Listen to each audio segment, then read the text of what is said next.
اب یہ عبادت کیا ہے؟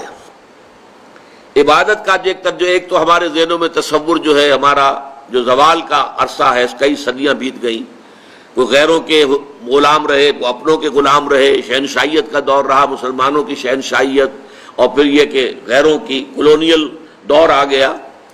ہوتے ہوتے عبادت کا تصور سکڑ کر رہ گیا، نماز، روزہ، حج، زکوٰۃ یہ عبادات ہیں، اللہ اللہ خیر صلی اللہ۔ حالانکہ عبادت کا مطلب کیا ہے؟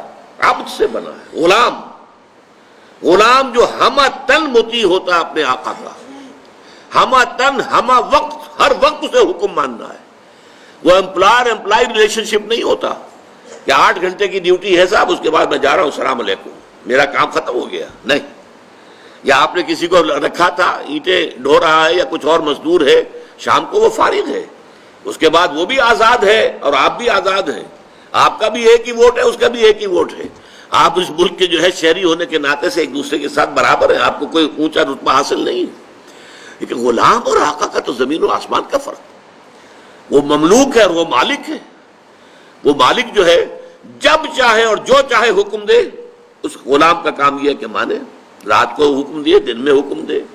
اور اسی طریقے سے اگر وہ آقا جو ہے کوئی کوٹڑی دے دے کہ اس میں تم سو جایا کرو رات کو، تو وہ کوٹڑی کا مالک تو نہیں بن جاتا، کوٹڑی ملکیت تو رہتی ہے آقا کی، ہاں استعمال میں ہے، متاع الحیات الدنیا، دنیا کی زندگی کے برتنے کا سامان ہے بس، باقی یہ کہ ملکیت جو ہے وہ تو آقا کی ہے۔ اس تصور میں اللہ کی بندگی، اور بہت خوبصورتی کے ساتھ ادا کیا شیخ سعدی رحمۃ اللہ علیہ نے، زندگی آمد برائے بندگی، زندگی بے بندگی شرمندگی، وما خلقت الجن والانس الا لیعبدون، یہ تو ہمیں زندگی ملی ہی عبادت کے لیے، لیکن یہ جو میں نے ہمہ وقت ہمہ تن اطاعت اللہ کی عبادت کا تقاضا بیان کیا ہے، یہ بھی ابھی مکمل نہیں ہے، اس میں ایک ایلیمنٹ کا اضافہ ہوگا تب یہ عبادت کا تصور مکمل ہوگا، اور وہ ایلیمنٹ یہ ہے اطاعت مجبوری کے تحت بھی ہوتی ہے۔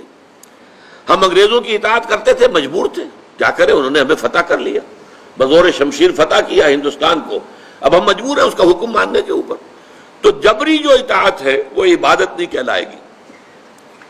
عبادت کے لیے ہوگی کہ وہ اطاعت محبت کے جذبے سے سرشار ہو کر کی جا رہی ہے، اللہ کی محبت کے جذبے سے سرشار ہو کر ہمہ تن، ہمہ وقت، ہمہ وجوہ اطاعت۔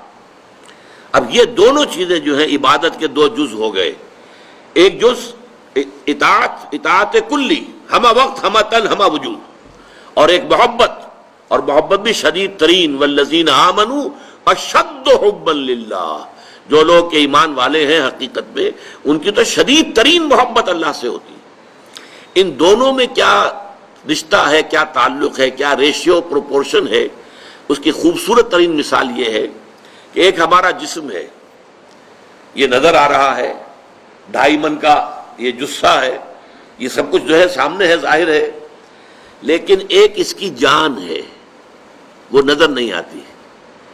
اس جسم میں وہ جان نہ ہو تو یہ جسم گل جائے گا، سڑ جائے گا، جلد از جلد اس کو قبر میں اتارنا ضروری ہو جائے گا۔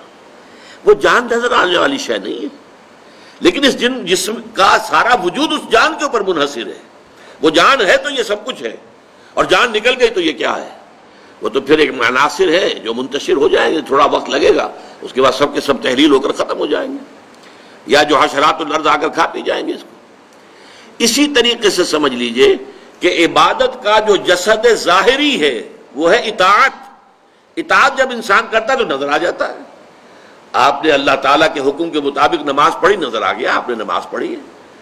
آپ نے اللہ تعالیٰ کے حکم کے مطابق روزہ رکھا ہے، سب کو معلوم ہو گیا کہ انہوں نے روزہ رکھا ہے۔